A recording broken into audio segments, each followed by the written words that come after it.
forget to subscribe my channel Hang Duk Mana. Sas. Assalamualaikum, selamat datang lagi ke channel Hang Duk Mana. Mari kita dengar Datuk Mahfud Omar respon tentang isu bajet alternatif. Sebelum saya baca detail sedikit dekat Awani ni. Tunggu PN ambil alih untuk lihat bajet kami, kata Tuan Ibrahim. Okey, sama kita dengar respon detail daripada Datuk Mahfud Omar. Dia akan letak komen macam biasa. Bukan sahaja bahas tu teruk. Orang kata apa, bayangan macam kita dulu. Kita buat bajet bayangan. Ya, bajet bayangan. Ataupun bajet yang bagaimana yang dibuat oleh pembangkang pada masa tu. Ya. Sekarang dah lah 3 tahun tak ada. 3 kali bajet tak ada. Bahas teruk tu. Ya. Bahas teruk. Tak boleh bahas ekonomi. Tapi bahas apa? Pi kepada Kepiah sengit. kepiah sengit lah, ketimbang lah. Benda-benda yang peribadi. Ya. Benda-benda yang peribadi. Datuk? Sebab itu saya fikir mereka ni tak layak untuk jadi pembangkang lagi. Jangan kata nak jadi kerajaan. Nak jadi pembangkang pun dia tak tahu. Dia tak tahu bagaimana peranan sebagai pembangkang. Sebab itu Datuk Seri Anwar Ibrahim, dia ada pengalaman dalam kerajaan dulu. Sebagai menteri timbalan, Perdana Menteri dan sebagainya. Akhirnya bila dia jadi pembangkang, dia juga tahu untuk membawa watak memimpin gerakan pembangkang ini supaya dilihat oleh masyarakat dan rakyat, membentuk minda pendidikan politik kepada rakyat. Supaya dapat membuat perbandingan. Ini yang sepatutnya kita buat, iaitu pendidikan politik. Pendidikan politik itu ialah membawa kepada untuk orang membuat penilaian, perbandingan ketimbang membawa ketimbang sepatutnya membawa begitu. Dan sebab itu sepanjang dalam kita jadi pembangkang, masa saya berada sebagai pembangkang dan dipimpin oleh Datuk Seri Anwar Ibrahim, sebelum dipimpin oleh Datuk Seri Anwar Ibrahim pun dulu semasa arwah Datuk Haji Fazil Muhammad Noor pun kita mempunyai bajet alternatif pada waktu itu dipanggil bajet alternatif. Dan kemudian sampailah kepada Datuk Seri Anwar Ibrahim, kita mampu untuk membawa satu bajet daripada pembangkang, walaupun dari segi tidaklah secukupnya ataupun sesempurna seperti mana bajet daripada sebuah kerajaan, sebab kita tidak mendapat fakta-fakta dan angka-angka yang tepat, tetapi kita membuat anggaran-anggaran. Jadi kita lontarkan kepada masyarakat dan kepada rakyat untuk membuat penilaian antara kebaikan bajet yang dibawa oleh pembangkang dengan yang oleh kerajaan semasa pada waktu itu. Tapi hari ini tak ada. Dan akhirnya menyebabkan bila mereka tak bawa bajet alternatif, bajet pilihan yang sepatutnya dibawa, akhirnya yang mereka bawa kepada perbahasan ini ialah ikut apa mereka nak sebut lah. Jadi dia bawa kepada isu-isu yang cukup remeh lah, isu ketimbang lah.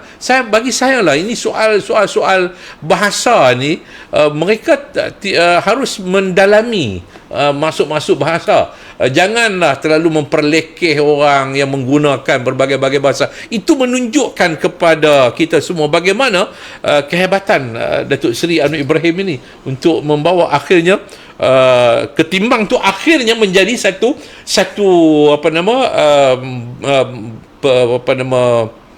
perbahasan kepada masyarakat, dan akhirnya masyarakat pun dapat ketahui berbanding dengan pembangkang. Masyarakat kebanyakan dapat memahami apa itu ketimbang daripada ahli-ahli parlimen pembangkang yang lebih kepada memperlekehkan peribadi Datuk Seri Anwar Ibrahim.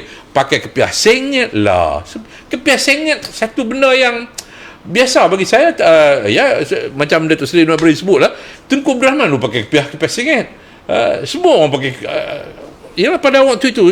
Jadi adakah salah untuk membawa kepada satu nostalgia lama, kita bawa satu fashion pakai kepiah sengit? Jadi ini yang saya fikir harus dilihat oleh ahli-ahli parlimen pembangkang, supaya mereka lebih ada kebijakan dalam membawa isu-isu bagaimana untuk menambah baik kepada belanjawan ni. Sepatutnya itu yang mereka harus bawa, menambah baik kepada belanjawan. Kita pun tak mengaku belanjawan ini sempurna. Kita tidak mengaku bahawa sempurna. Datuk Seri Anwar Ibrahim pun tidak mengatakan sesempurna, dan dia juga mengharapkan ahli-ahli parlimen pembangkang ini perlu membawa idea-idea yang boleh menyegarkan lagi, membugarkan lagi ekonomi negara kita untuk semua orang akan dapat. Maknanya bila ekonomi kita itu dapat dibugarkan, negeri SG4 ni pun akan mendapat manfaat daripada kedatangan pelabur-pelabur dalam negara kita. Sebab itu bagi saya, pelabur-pelabur yang datang ke negeri ni, kalau nak harap kata dia mari tu kerana dia lihat tokoh yang ada di negeri tu, dia tak mari. Tapi kerana dia melihat Datuk Seri Anwar Ibrahim, dia melihat kestabilan kerajaan di peringkat federal, di peringkat persekutuan, kemampuan dari segi tim Datuk Seri Anwar Ibrahim dengan anggota kabinet ini mampu untuk membawa satu perubahan. Negeri ni tak ada siapa Tak kenal. ada siapa. Ataupun nampakah Datuk, bajet ni seolah-olah satu peluru tau. Satu peluru yang menepati, kena pada pembangkang sehingga tak boleh kata apa. Sehingga dia pun bermain dengan isu-isu, saya tak jangka seremeh itu ahli-ahli pembangkang ni, sehingga seolah-olah tak ada idea langsung. Nak beri cadangan-cadangan supaya penambah kebaikan berlaku kan. Jadi dia pergi kepada benda-benda yang sangat tidak berasas.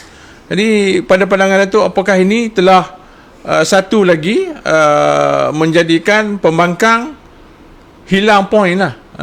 Hak dia nak cadang pun nampak dah ada semua dah. Jadi nak kata apa lagi selain daripada benda-benda yang remeh-temeh dan benda-benda yang peribadi, Datuk? Yalah, dia sendiri pun dah macam jam. Saya tengok ahli parlimen pembangkang ni macam jam. Baik mereka yang ada pengalaman dalam kerajaan yang begitu lama daripada bersatu, dan juga sikit sebanyak pengalaman yang ada dalam pemimpin PAS dalam memimpin negeri dan juga duduk dalam kerajaan masa seketika dalam 30 bulan ke 33 bulan. Tapi mereka sendiri pun tak mampu nak membuat apa isu yang mereka nak kata. Mereka nak bantah sepenuhnya pun tak boleh. Sebab itu saya nak sebut bahawa nampaknya mereka macam nak mempertahankan subsidi petrol itu nanti supaya mereka juga jangan dikategorikan sebagai T15. Sebab itu mereka duk bercakap. Padahal bagi saya lah bahawa mereka tak sepatutnya mempersoalkan soal mensasarkan semula subsidi petrol itu dengan hanya menumpukan kepada menarik subsidi kepada golongan T15. Bukan 85% tu masih akan mendapat subsidi seperti biasa yang ada pada hari ini.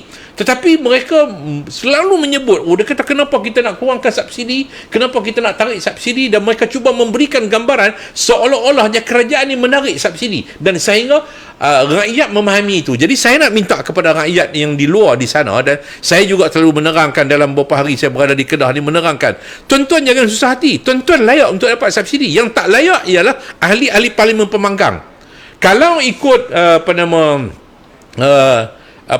anggaran T15 yang dikira pada hari inilah, iaitu walaupun itu masih belum ada kata putus daripada kerajaan. Saya ingat ujung tahun pun akan ada kata putus, dan DOZM sedang membuat kajian, buat survey mengikut wilayah, mengikut negeri kan. Dia punya pendapatan boleh hidup tu, pendapatan boleh hidup tu.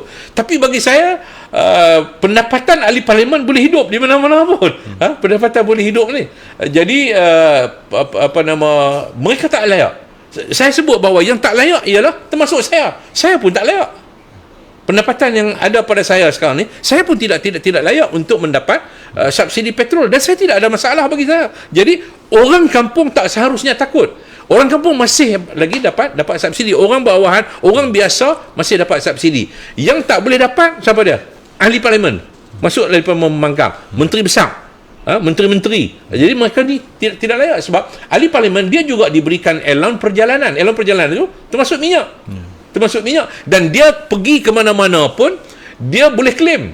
Kalau dia pergi sidang parlimen, dia boleh claim mileage untuk perjalanan, walaupun dia diberikan allowance bulanan, saya tak ingat berapa untuk perjalanan, lebih daripada 1,000 saya ingat, allowance perjalanan sebulan. Jadi dia pendapatan dia lebih tinggi daripada apa yang ditetapkan, iaitu 12,000. Kalau 12,000 ke atas tak layak. Kalau ikut perkiraan sekarang lah, itu T15. Sedangkan dia 16,000, ahli parlimen ni 16,000. Dia punya gaji tetap dia 16,000. Tetapi campur dengan allowance itu, allowance ini dan sebagainya, dia akan dapat 26,000 satu bulan. Jadi takkan dia layak dapat. Jadi apa masalah kepada ahli parlimen pembangkang apabila kerajaan mensasarkan semula subsidi petrol ni? Sepatutnya mereka harus sokong, sebab yang kena itu bukannya rakyat kampung. Yang ditarik itu bukan rakyat kampung, yang ditarik itu ialah orang yang berpendapatan tinggi. Ya. Itulah, bila kita kata dah tak ada modal, maka benda-benda yang macam ni lah yang akan dimainkan oleh mereka ni, pembangkang. Dan saya nak sebut sikit dalam konteks kementerian kita lah. Kalau kita tengok bajet keseluruhan KPKM berjumlah 6.42 bilion. Dan saya nak highlight 3 komponen utama yang besar, yang memberi manfaat secara langsung kepada peladang dan juga nelayan dan juga yang terlibat dalam kementerian kita ni. Yang pertama berjumlah RM2.78 bilion, itu subsidi, bantuan dan insentif kepada pesawah dan nelayan. Jadi yang ni diteruskan daripada dulu dan akan diteruskan lagi. Jumlah itu adalah jumlah yang lebih kurang sama. Yang kedua, 1 bilion. Yang ni projek yang agak khusus kepada MADA, iaitu ada 2 benda, dan di antara pokok utamanya adalah untuk menambah bilangan blok-blok baru pengairan.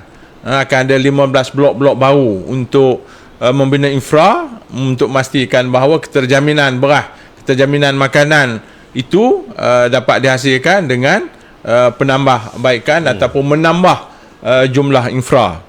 Dan satu lagi adalah yang ni yang baru, 300 juta.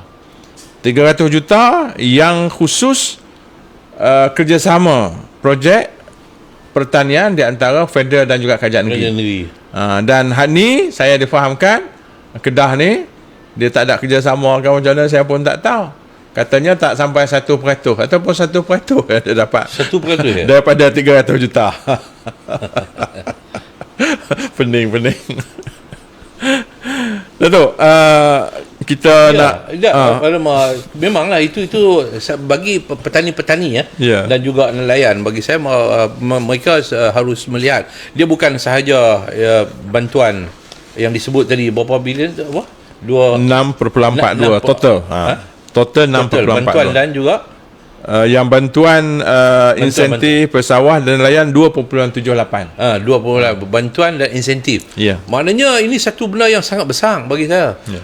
Dalam sebuah negara memberikan kepada kelompok pertanian berbagai-bagai subsidi diberikan oleh kerajaan. Itu salah satu. Itu ada lagi yang lain-lain lagi, berbagai-bagai peruntukan yang diberikan. Jadi sepatutnya bagi saya petani-petani ini, tak kira lah sama ada pesawah padi ataupun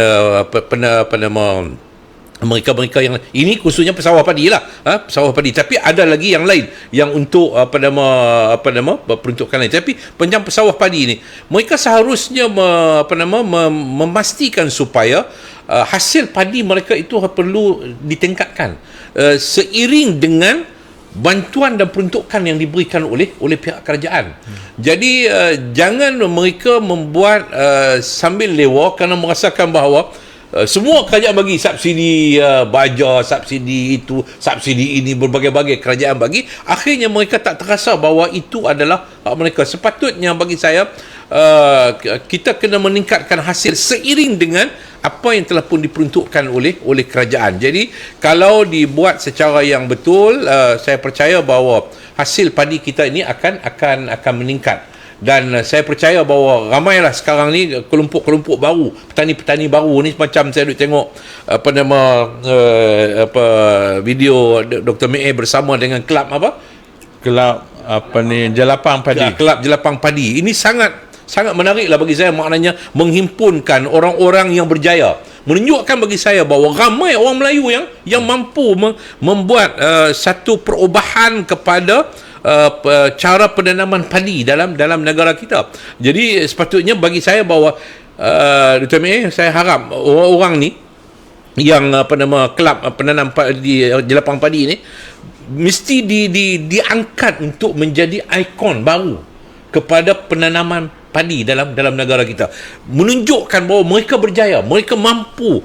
Kalau kita katakan di Selangor itu petani sekincan berjaya dan sebagainya, kita nak sebut bahawa di Kedah ni ini adalah petani-petani yang memang mempunyai kehebatan. Macam bagi saya Bang Chin tu kan, Bang Chin tu orang dianggap sebagai cikgu padi ya. Sifu padi. Dan dia memang ada satu panggil cikgu. Cikgu padi. Orang dalam LPP ni panggil dia cikgu. Maknanya dia mempunyai kepakaran yang luar biasa. Yang luar biasa di luar kotak. Pemikiran yang di luar kotak, tetapi dia berjaya dan dia diiktiraf oleh Petronas kalau tak silap saya semasa Petronas membuat percubaan kepada baja baru bersama dengan Nafas di Nangdam dalam beberapa tahun yang lalu. Ini bagi saya bahawa ini harus diangkat. Kita saya baca di telat ni, parti pembangkang tidak perlu membentangkan bajet bajet bayangan mereka. Demikian menurut Timbalan Presiden PAS Tuan Ibrahim Tuan Man. Katanya pihak yang ingin melihat bajet aktif perlu menunggu sehingga PN mengambil alih kerajaan. Menurut beliau yang juga ahli Parlimen Kubang Krian, peranan semak dan imbang pembangkang bukan dilaksanakan melalui penyediaan bajet bayangan. Kita minta menyokong kerajaan. Bapa dan PMN Ibrahim. Assalamualaikum.